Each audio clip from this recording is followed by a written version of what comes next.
Hello दोस्तों, good morning आप सभी लोगों को। आप लोग कैसे हैं ये मुझे कमेंट बॉक्स में बता सकते हैं। ठीक है, तो चलिए अब आज का सेशन शुरू करते हैं। वैसे भी आज थोड़ी देर हो गई है तो उसके लिए मैं माफ़ी चाहूँगी, पर अब जब आए हैं तो अच्छे से पढ़ के अपना टॉपिक कवर करके जाएंगे। ठीक है, देखो क्लास 11th की ये फिजिकल ज्योग्राफी है। ठीक है, यानी कि भौतिक भूगोल की किताब है, जो कि यूपीएससी और यूपीपीएससी के पर्सपेक्टिव से बहुत ज़्यादा इंपॉर्टेंट हो जाती है पढ़ना। ठीक है, हर एक विद्यार्थी पढ़ता है जिसको अपना इजीली फाउंडेशन मजबूत करना होता है ज्योग्राफी के लिए। ठीक है, और कुछ ही एनसीईआरटी जो है वो बहुत ज़्यादा इंपॉर्टेंट हो ही जाती हैं, जैसे कि ज्योग्राफी की आप लोगों को पढ़ना ही पढ़ना है, हिस्ट्री की पढ़ना ही पढ़ना है। ठीक है, और अगर आप लोगों को मतलब बैकग्राउंड पूरा ऐसा नहीं रहा है, ठीक है, तो मतलब बैकग्राउंड पूरा आप लोगों का जीएस वाला नहीं है, जैसे कि बीए एमए ये सब आप लोगों ने नहीं किया, बीएससी वगैरह किया है, तो फिर पॉलिटी भी पढ़नी पड़ती है। ठीक है, नहीं ज़्यादा पढ़ो तो 11-12 की तो पढ़नी ही पड़ती, इसीलिए मैं सबसे पहले आप लोगों को जियोग्राफी की तो कंप्लीट करवा ही रही हूँ। ठीक है, ये करवाना तो बहुत ही ज़रूरी है, उसके बाद आगे और भी करवाया जाएगा। ठीक है, तो चलिए अब आज हम लोगों ने कल तक हमने आप लोगों को पता ही है कि चैप्टर 3 पूरा समझाकर पढ़ाकर, है ना, इसी चैनल पर यूट्यूब पर प्लेलिस्ट पर बनी है, उसमें सारे लेक्चर, ठीक है, अपलोड कर दिए जा चुके हैं। अब आज से हम लोग चैप्टर 4 शुरू करेंगे, महासागरों और महाद्वीपों का वितरण। ठीक है, तो इसके बारे में लाइन टू लाइन पढ़ेंगे, क्योंकि क्लास 11th की भौतिक भूगोल की एनसीईआरटी जो है वो लाइन टू लाइन इंपॉर्टेंट हो जाती है कॉन्सेप्चुअल क्लियरिटी के लिए। ठीक है, तो बाकी अगर आप लोगों को ये वीडियो समझ में आए और सेशन अच्छा लगे तो हमारे साथ जुड़िए, लाइक एंड सब्सक्राइब करिए। ठीक है, और एक यूट्यूब पर हाइप का बटन आता है तो प्लीज़ हाइप भी ज़रूर करिए। ठीक है, तो चलिए अब हम लोग जुड़ते हैं। मतलब अब आप लोग कापी पेन लेकर बैठ सकते हो और जहाँ पर भी मन करे, मतलब बुक पर ही इतना सारा ये सारी चीज़ें हैं, इतना आप लोगों को एरिया एनसीईआरटी खुद ही देती है, छोटा छोटा लिख सकते हो। ठीक है, अब देखो लाइन टू लाइन क्या है। पिछले अध्याय में आपने भूगर्भ के विषय में पढ़ा है। ठीक है, हाँ भाई, भूगर्भ के विषय में हम लोगों ने पिछले अध्याय में पढ़ा है। ठीक है, तभी तो हम लोगों को पता चला कि भूगर्भ को जानने के लिए, ठीक है, भूगर्भ की आंतरिक संरचना को समझने के लिए हम लोगों ने प्रत्यक्ष और अप्रत्यक्ष स्रोत पढ़े। ठीक है, उसके बाद हम लोगों ने क्या पढ़ा, हम लोगों ने भूकंप भी पढ़ा। ठीक है, P&S वेव, सरफेस वेव, ठीक है, ये सब हम लोगों ने पढ़ा। ठीक है, उसके बाद कैसे नापा जाता है इन सबको पढ़ा। फिर हम लोगों ने ज्वालामुखी उद्गार पढ़ा, उसकी स्थलाकृतियाँ पढ़ा, उसके टाइप्स पढ़ा, तब जाके पिछला चैप्टर खत्म हुआ है। ठीक है, आई होप आप सभी लोग रिकॉल कर पा रहे हो। ठीक है, और अपनी चीज़ों को दिमाग में समझ पा रहे हो। ठीक है, जहाँ पर भी कोई भी दिक्कत आए आप लोग कमेंट बॉक्स में मुझे बता सकते हो। मैंने देखा है कि मैं क्वेश्चन बहुत सारे पूछती हूँ, कल भी मैंने आप लोगों के लिए एक स्लाइड लगाई थी लास्ट में सेशन के। ठीक है, और उसमें मैंने एक पीवाईक्यू का क्वेश्चन, उसके बाद एक मेंस का प्रैक्टिस क्वेश्चन आप लोगों के लिए लिख के दिया था। जिन सभी ने उस पूरी प्लेलिस्ट के उन सारे चैप्टर्स को पढ़ा था, मतलब एक चैप्टर जो पूरा कवर किया था उन सारे सेशन को मिलाकर, ठीक है, वो ईजिली उस क्वेश्चन का आंसर लिख सकता था अच्छे से अच्छा। ठीक है, तो मैंने देखा है कि 1-2 बच्चों ने आंसर दिया भी है, पर रिस्पांस ज़्यादा अच्छा नहीं आया है। ठीक है, इस वजह से मुझे थोड़ा खेद भी है, पर क्या ही कर सकते हैं, मेरा काम है आप लोगों को पढ़ाना और बाकी आप लोगों का मन। ठीक है, देखिए पिछले अध्याय में आपने भूगर्भ के विषय में पढ़ा था, आप संसार के मानचित्र से परिचित हैं। ठीक है, हाँ भाई, आप लोग संसार के मानचित्र, संसार मतलब विश्व के मानचित्र से परिचित हो ना, कि हम लोगों को मान लो कि एक ऐसे पूरा विश्व है। ठीक है, फिर यहाँ पर भारत है ऐसे। ठीक है, और ये यहाँ पर दक्षिण पूर्व एशिया हो जाता है। ठीक है, उसके बाद ये जापान है, यहाँ पर चाइना वाला हिस्सा हो जाता है ऊपर रशिया को कवर करते हुए। ठीक है, ये सेंट्रल एशिया वाला एरिया हो जाता है। ठीक है, उसके बाद ये यूरोप का है। ठीक है, फिर उसके बाद यहाँ पर एक जलडमरू स्थल है, मतलब बताओ मुझे, ठीक, जिब्राल्टर। ठीक, उसके तहत अफ्रीका जुड़ती है। फिर यहाँ पर स्वेज कैनाल के थ्रू, ठीक है, मिडिल एशिया, क्या यमन, ईरान, ये सब वाली कंट्री। उसके बाद यहाँ पर क्या है, हाँ, हॉर्मुज स्ट्रेट है ना, ईरान, ये सब, पाकिस्तान वगैरह। फिर दक्षिण अमेरिका, फिर ये इसको क्या बोलते हैं, इसको बोलते हैं, सॉरी अच्छा नहीं बना है पर ठीक है, इसको बोलते हैं नॉर्थ अमेरिका। फिर ये साउथ अमेरिका, ये यहाँ पर पनामा कैनाल है। ठीक है, यहाँ पर आइसलैंड है। ठीक, आयरलैंड है। ठीक है, ग्रीनलैंड है, सब सारे। नीचे ऑस्ट्रेलिया तो मैं भूल ही गई, ऑस्ट्रेलिया, फिर आर्कटिक, अंटार्कटिक। ठीक है, ये पूरा ओवरऑल मैंने विश्व का मानचित्र आप लोगों के सामने पेश कर दिया है। शायद आप लोगों को समझ में आया, गंदा तो बहुत बना है पर ठीक है। कुछ चीज़ें समझ में आज मतलब पता तो होगा ही, देखा तो होगा ही कुछ चीज़ें। अब आप लोगों ने जब मैंने मुँह से बोला है तो क्लियरिटी हो गई होगी, ठीक है। आप जानते हैं कि पृथ्वी के 29% भाग पर महाद्वीप है, बाकी पर महासागर फैला हुआ है। तो अब ये फैक्चुअल डाटा है, इसको स्टार मार्क कर लो यहीं पर ही, ठीक है। जब अगली बार रिवीजन करने आओगे इस बुक को, इस एज इट इज चैप्टर के, आप लोग थोड़ा फिर से इस पर एक बार नज़र फरमा सकोगे, जिसमें आप लोगों को याद हो सके, ठीक है। महाद्वीप और महासागरों की अवस्थिति जैसे कि आज मानचित्र में दिखाई देती हमेशा ऐसी ही नहीं थी, ठीक है। देखो बेसिकली इस चैप्टर का समझने का मतलब और इसकी पूरी समरी ऐसी ही है कि हम लोग बहुत साल पहले जब हम लोग महाद्वीप महासागर देखते थे तो ऐसी संरचना जो आज हम लोगों को विश्व में दिखती है, ठीक है, सारे कॉन्टिनेंट डिवाइड होते हुए, वैसी नहीं थी, ठीक है। मतलब कैसे डिवाइड हुए, कैसे इनकी संरचना हुआ, कैसे विकास हुआ है, ठीक है। अलग अलग वैज्ञानिकों ने अपने अलग अलग मत दिए, साक्ष्य दिए, सब उसके बारे में ही सब बताया गया है। तो ये ओवरऑल समरी है और उसी के बारे में एनसीईआरटी ये चैप्टर लाइन टू लाइन बताएगी, आप लोगों को उसी के बारे में पढ़ना है, ठीक है। ठीक है, अब इसके अतिरिक्त यह भी एक तथ्य है कि आने वाले समय में भी महाद्वीप व महासागरों की स्थिति आज जैसी नहीं रहेगी। हाँ भाई, जब 400 करोड़ साल पहले, ठीक है, क्या हुआ था कि महाद्वीप और ये महासागर जो है सब इकट्ठा एक आसपास थे। आज कुछ इतने समय में कुछ बिखराव हुआ, ठीक है।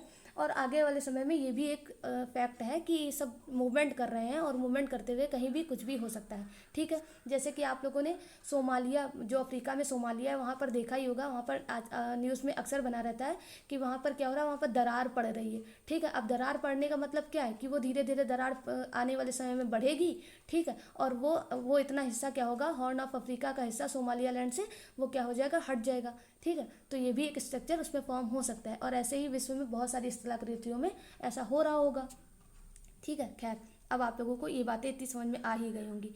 अगर ऐसा है तो प्रश्न यह है कि पूरा काल में, यानी कि पूरा काल मतलब पुराने समय में इसकी अवस्थिति कैसी थी। अब इसको जानने की ये बात कर रही है एनसीईआरटी, ठीक है। तो इसको समझने की हम लोग कोशिश करेंगे।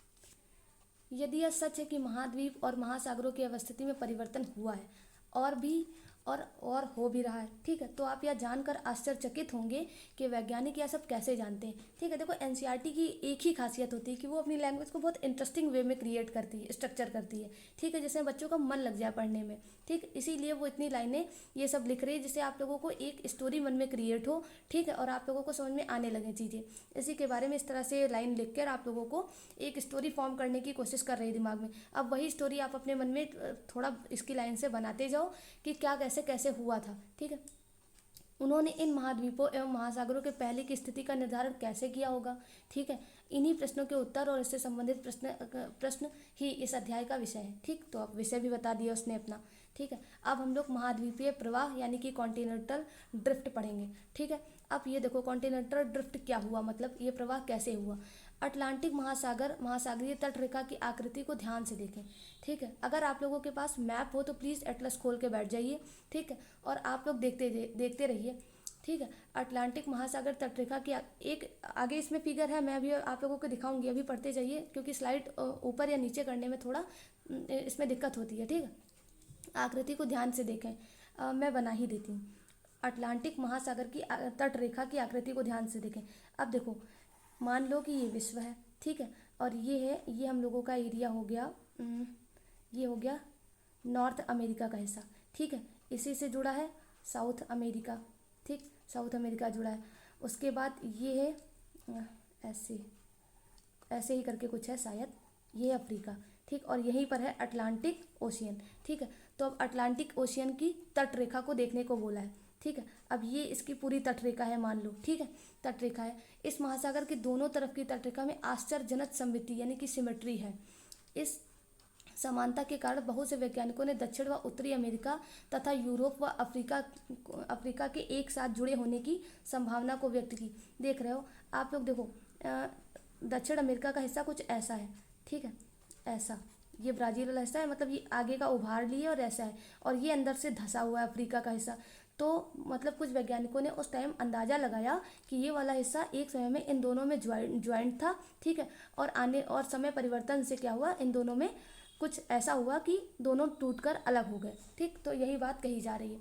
विज्ञान के इतिहास के ज्ञात अभिलेखों से पता चलता है कि सन 1596 में एक डच मानचित्रवेत्ता अब्राहम ऑर्टेलियस, ठीक है, ने सर्वप्रथम इस संभावना को व्यक्त किया था। तो इनका नाम आप लोग थोड़ा दिमाग में बसा कर बैठोगे, ठीक है। उसके बाद एंटोनियो पेलेग्रिनी ने क्या किया था, फिर एंटोनियो पेलेग्रिनी ने एक मानचित्र बनाया था, इसी संदर्भ को लेकर इन्होंने एक मानचित्र बनाया, और अब्राहम ने क्या किया था कि इस संभावना को प्रकट किया था, ठीक है, जिसमें तीनों महाद्वीपों को इकट्ठा दिखाया, ठीक है। अब मान लो तीनों महाद्वीपों को इकट्ठा दिखाया मतलब, ठीक है, इन्होंने क्या किया कि नॉर्थ अमेरिका, ठीक है, साउथ अमेरिका, ठीक है, उसके बाद अफ्रीका, यूरोप, इन सबको इकट्ठा एक क्षेत्र में दिखाया, ठीक है। उसके बाद जर्मन मौसमविद, एक मिनट,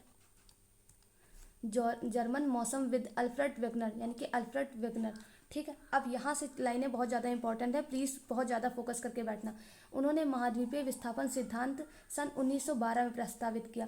पहली बात तो यूपीपीएससी में एक फैक्ट यही आ जाता है कि किसने क्या महाद्वीपीय विस्थापन सिद्धांत किसने दिया और कब दिया, ठीक है। तो इसी तरह से आगे और भी चल के थ्योरीज हैं, ठीक है, उनके क्रम और उनके ईयर जो है आप लोगों को मिलान करने को आ जाएंगे, इधर उधर कर दिए जाएंगे। तो वो एक क्वेश्चन आप लोगों के लिए इसी लाइनों से तैयार है, उसके लिए समझ के बैठना, ठीक है। तो इसको थोड़ा आप लोग हाईलाइट कर सकते हो, जिसमें आप लोगों को रिमेंबर रहे चीज़ें। यह सिद्धांत महाद्वीप एवं महासागरों के वितरण से ही संबंधित था, ठीक है। इस सिद्धांत की आधारभूत संकल्पना यह थी कि सभी महाद्वीप एक अकेले भूखंड में जुड़े हुए थे। तो यह सिद्धांत महाद्वीप एवं महासागरों के वितरण से ही संबंधित था, ठीक है। अब इस सिद्धांत की आधारभूत संकल्पना यह थी कि सभी महाद्वीप एक अकेले भूखंड में जुड़े थे, ठीक है। तो वेगनर महोदय ने बताया कि जितने भी महाद्वीप वर्तमान समय में आप लोगों को दिख रहे हैं विश्व में, वो एक टाइम पर क्या थे कि सभी एक अकेले भूखंड में जुड़े हुए थे। वेगनर के अनुसार आज के सभी महाद्वीप इस भूखंड के भाग थे तथा यह एक बड़े महासागर से घिरे हुए थे, ठीक है।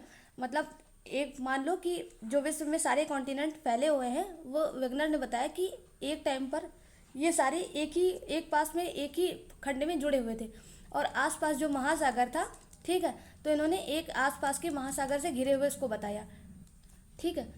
उन्होंने इस बड़े महाद्वीप को जो सारे महाद्वीप को जुड़ने से एक बड़ा भूखंड बना था, उसको पैंजिया बोला, ठीक है, उसका पैंजिया का नाम दिया। पैंजिया का अर्थ होता है कि संपूर्ण पृथ्वी, ठीक है, तो ये याद रखोगे। फिर विशाल महासागर, जो आसपास का विशाल महासागर था, फैला हुआ था, ठीक, जो उसको घेरे हुए था, उसको क्या बोला, पैंथालासा बोला, ठीक है। इसका अर्थ क्या होता है, जल ही जल, ठीक है। वेगनर के तर्क के अनुसार लगभग 20 करोड़ वर्ष पहले इस बड़े महाद्वीप पैंजिया का विभाजन आरंभ हो गया था।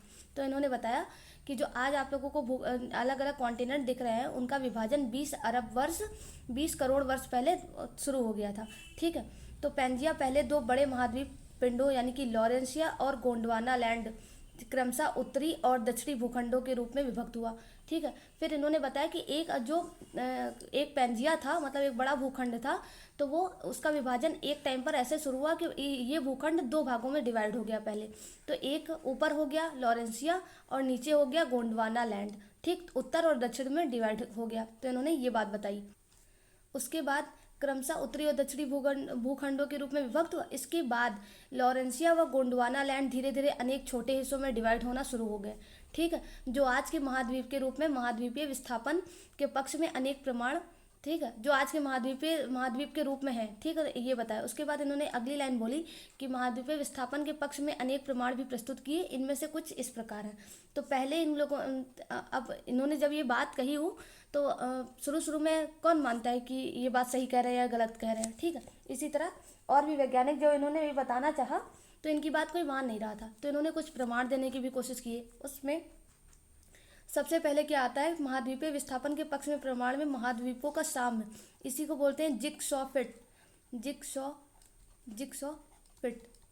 ठीक है, ये इन्होंने दिया, जिसमें क्या बोला कि दक्षिण अमेरिका व अफ्रीका के सामने की तटरेखाएं अद्भुत त्रुटि रहित साम्य दिखाती हैं, यानी कि ये आपस में समानता दिखाती हैं। मान लो देखो, ये दक्षिण अमेरिका है, दक्षिण अमेरिका का ये वाला हिस्सा कुछ ऐसे है, ठीक है, ये ऐसे है, ठीक, तो ये दक्षिण अमेरिका है। और उसके बाद अफ्रीका, तो अफ्रीका का तटीय हिस्सा आप लोगों ने देखा होगा, ठीक है, ये ऐसा अफ्रीका है, ठीक है। तो अब अगर आप लोगों को दिख रहा हो कि ये दोनों एक टाइम पर ये मतलब आपस में जुड़ सकते हैं, ऐसा कॉम्बिनेशन इन दोनों में दिख रहा है, ठीक है।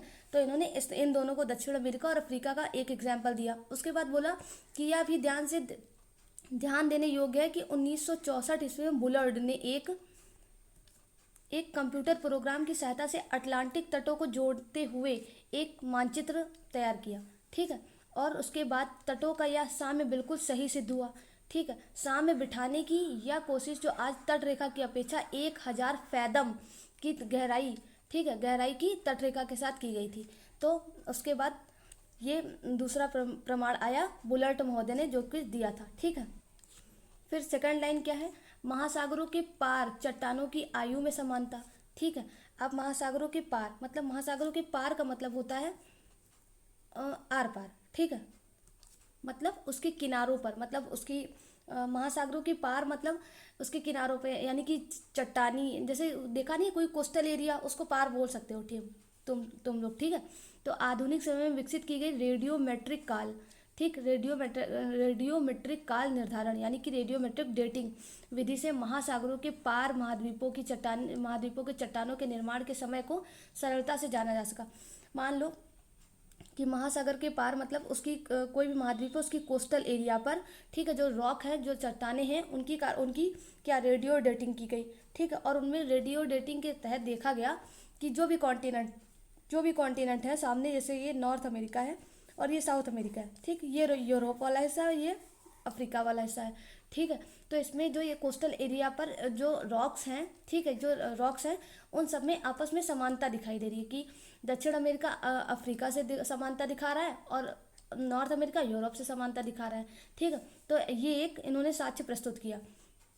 उसके बाद बोला 200 करोड़ वर्ष प्राचीन सैल समूह की एक पट्टी ब्राज़ील तट और पश्चिमी अफ्रीका के तट पर मिलती है। ये एग्जाम्पल है, याद रखो, जो आपस में मेल खाती है, ठीक। यही रेडियो डेटिंग से इन्होंने ये जाना। दक्षिण अमेरिका व अफ्रीका के तट रेखा के साथ पाए जाने वाले आरंभिक समुद्री निक्षेप, ठीक, जूरोजिक काल के हैं, या इससे यह पता चलता है कि इस समय से पहले महासागर की उपस्थिति वहाँ पर नहीं थी, ठीक है। मान लो कि जब क्या बोलते हैं इसको, ये साउथ अमेरिका और अफ्रीका एक टाइम पर दोनों आपस में जुड़े थे, ठीक है, जुड़े थे, और जुड़े होने की वजह से इन दोनों की स्थलाकृतियों में जो रॉक्स थी, जो कोस्टल एरिया पर आज समान दिख रही थी, रेडियो डेटिंग से जो पता लगाया, वो एक टाइम पर जुड़ी होंगी, ठीक है, और समान होंगी, ठीक है। और तब वहाँ पर ये जो अटलांटिक ओशियन है वो वहाँ पर नहीं होगा, ठीक है। लेकिन अब यहाँ पे अटलांटिक ओशियन बन गया है, तो कोस्टल एरिया से इन्होंने पता लगाया और उसके बाद बताया कि जो अभी यहाँ पर अटलांटिक ओशियन है तब वहाँ पर नहीं था, क्योंकि ये दोनों आपस में जुड़े थे। बात समझ में आ गई। अब टीलाइट बोला इन्होंने, एक टीलाइट शब्द दिया। टीलाइट वे अवसादी चट्टाने हैं, ठीक है, जो हिमानी निक्षेपण से निर्मित होते हैं, ठीक है। तो फिलहाल इतना समझ लो कि जो ग्लेशियर के पिघलने से बनते हैं, ग्लेशियर के पिघलने से जो अवसादी चट्टानें बनती हैं, मान लो ग्लेशियर पिघला और उसके बाद उन चट्टानों पर पिघल कर वो ग्लेशियर का पानी आया, तो वहाँ पर अवसाद हो जाता है, ठीक है। अवसाद से वो दोनों चट्टानों के कुछ छोटे छोटे टुकड़े इधर उधर बहते चले गए, ठीक है। उन्हीं को क्या बोलते हैं, टीलाइट बोलते हैं। भारत में पाए जाने वाले गोंडवाना श्रेणी के तल छटों के प्रतिरूप दक्षिणी गोलार्ध के 6 विभिन्न स्थल खंडों में मिलते हैं, ठीक है, जिसमें गोंडवाना श्रेणी के आधार पर तल में घने टीलाइट है, ठीक है, जो विस्तृत अब मान लो भारत की जो कोस्टल एरिया है, ठीक है, तो उसी के बारे में ये कुछ बोल रहे हैं, जो विस्तृत व लंबे समय तक हिमावरण या हिमाच्छादन की ओर इंगित करते हैं। इसी क्रम के प्रतिरूप भारत के अतिरिक्त अफ्रीका, फॉकलैंड द्वीप, मेडागास्कर, अंटार्कटिका, ऑस्ट्रेलिया में मिलते हैं। गोंडवाना श्रेणी के तलछटों की यह समानता स्पष्ट करती है कि इन स्थलखंडों के इतिहास में भी समानता रही। हिमानी निर्मित टीलाइट चट्टानों, पुरातन जलवायु और महाद्वीपों के विस्थापन के स्पष्ट को प्रमाण करते हैं, ठीक। उसके बाद इन्होंने प्लेसर निक्षेप बताया, ठीक है। उसके बाद इसी तरह 2-3 इन्होंने, अब देखो जो वेगनर थे, ठीक है, तो हम लोग वेगनर के प्रमाण एक जगह लिख लेते हैं, ठीक है, छोटे छोटे पॉइंट में, जिसमें आप लोगों को रिवीजन करने में आसानी हो। पहला इन्होंने क्या बताया, महाद्वीपों का साम्य, ठीक, प्लीज़ मेरे साथ लिखते चलिएगा, ठीक। महाद्वीपों का साम्य इन्होंने बताया, ठीक है, इसी को जिगसॉ फिट कहा गया। इसमें इन्होंने दक्षिण अमेरिका, ठीक है, दक्षिण अमेरिका और अफ्रीका का एग्जाम्पल लिया था, ठीक है। उसके बाद इन्होंने रेडियो डेटिंग बताया। रेडियो डेटिंग से इन्होंने बताया कि ब्राज़ील का पूर्वी तट,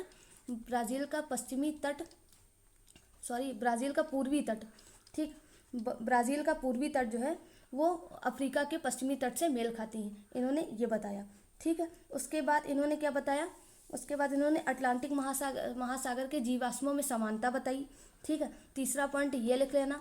उसके बाद चौथा पॉइंट लिख लेना, ब्राज़ील व घाना के तट से मिले सोने के निक्षेप। ठीक है, इन्होंने बताया कि घाना जो है, अफ्रीका का घाना जो ये एरिया है, घाना यहाँ पर है, ठीक है, अफ्रीका में, तो यहाँ पर जो सोने के निक्षेप हैं वो ब्राज़ील के तट से मेल खाते हैं। ठीक, तो इससे मेल खाने का मतलब है कि ये एक टाइम पर क्या थे, एक दूसरे में ज्वाइंट थे, इसी वजह से ये समानता प्रदर्शित करते हैं।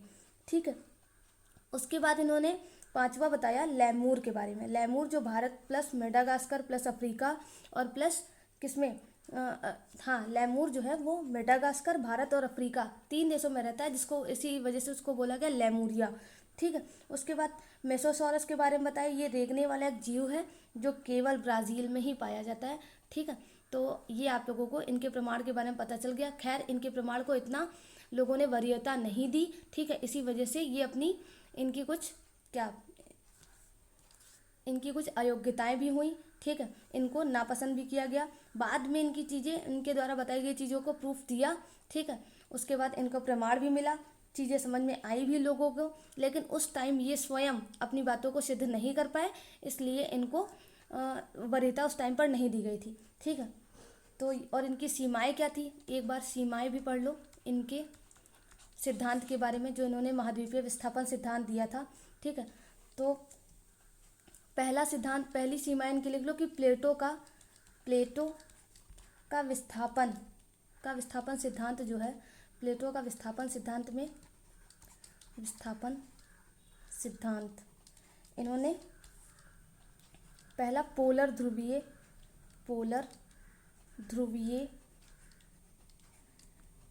फ्लाइंग, यानी कि पृथ्वी का घूर्णन का कारण नहीं बता पाए थे। ठीक है, उसके बाद ज्वारीय बल के कारण जो पृथ्वी का विस्थापन होता है, ये वो नहीं बता पाए थे। ठीक है, आगे चल के, ठीक है, हैरी हैस महोदय आते हैं, उन्होंने अपने कन्वेक्शनल करंट थ्योरी के माध्यम से हर एक चीज़ को समझाया, और उसके बाद उन्होंने बताया कि वेगनर सही बोल रहे हैं। ठीक है, जो महाद्वीपों का विस्थापन, ठीक है, बहुत समय पहले जो महाद्वीप एक खंड में जुड़े हुए थे, उनका आज विस्थापन हो गया है, और उसके ये कारण है जो कि कल की क्लास में हम लोग पढ़ेंगे। आज वेगनर जहाँ तक जितना बता पाए हैं उतना मैंने आप लोगों को समझा दिया है। अगर वीडियो आप लोगों को पसंद आई हो, ठीक है, कुछ भी आप लोगों को जरा सा भी आपके नॉलेज में प्रॉफिट हुआ हो, तो मेरे चैनल को सब्सक्राइब कर लीजिए और हमारे साथ इस यूपीएससी और यूपीपीएससी की जर्नी में जुड़ जाइए। ठीक है, यकीन मानिए कि आप लोगों का लॉस कहीं से भी नहीं होगा। ठीक है, have a nice day, bye bye, take care.